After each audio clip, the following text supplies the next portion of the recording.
ये digest form है हमारे पास सैंपल है। जब हम इसको एल्कलाइन करेंगे तो इसमें से अमोनिया लिबरेट होगा, ये प्लांट मटेरियल।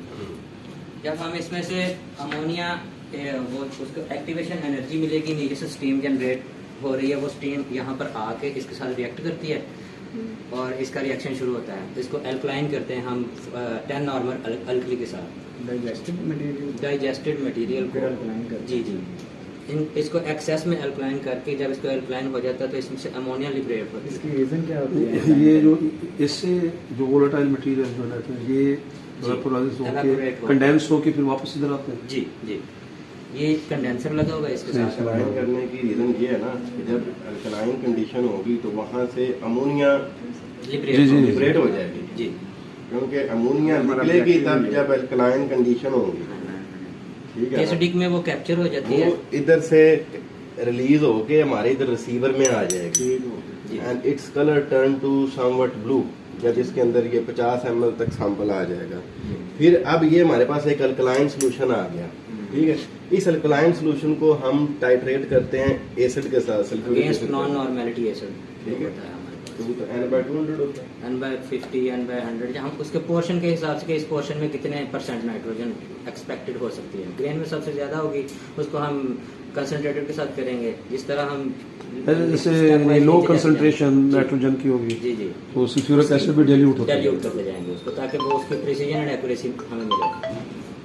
तो उसके हिसाब से फिर उसको एल्कलाइन उसको करते हैं, टाइट्रेट करते हैं। टाइट्रेशन के बाद उसकी फॉर्मुलेशन के साथ करते हैं। यहाँ से जो अमोनिया लिबरेट होती है ये हमारे पास बोरिक एसिड है आगे उसको कैप्चर करने के लिए डिस्टिलेट में। वो अमोनिया लिबरेट होके इधर बोरिक एसिड के साथ रिएक्ट करती है तो यहाँ पर बनता है अमोनियम बोरेट। अमोनियम बोरेट, तो फिर अमोनियम बोरेट को हम सल्फ्यूरिक एसिड के साथ टाइट्रेट करते हैं तो वो दोबारा बोरिक एसिड में चला जाता है और हमारे पास अमोनिया की रीडिंग नाइट्रोजन की रीडिंग आ जाती है हमारे पास। इसमें हम टोटल एन में डाइजेशन इन्वॉल्व होती है और जो मिनरल एन होती है, मिनरल एन सिर्फ आपकी सॉइल में से आप डिटेक्ट कर सकते हैं। इसको हम सॉइल और प्लांट मटेरियल दोनों को डाइजेस्ट करके टोटल एन मालूम कर सकते हैं। मिनरल एन की आपकी सिर्फ सॉइल की आ सकती है, उसमें अमोनियम आ सकती है और नाइट्रेट आ सकते हैं। जिस तरह हम यहाँ पर इसको एल्कलाइन करते हैं उसी तरह ही सेम प्रोसीजर वहाँ पर होता है। वहाँ पर हम NaOH की बजाय अल्कली की बजाय वीक अल्कली यूज़ करते हैं, मैग्नीशियम ऑक्साइड। वो वीक अल्कली के यूज़ करने से वहाँ से भी अमोनियम लिबरेट होती है।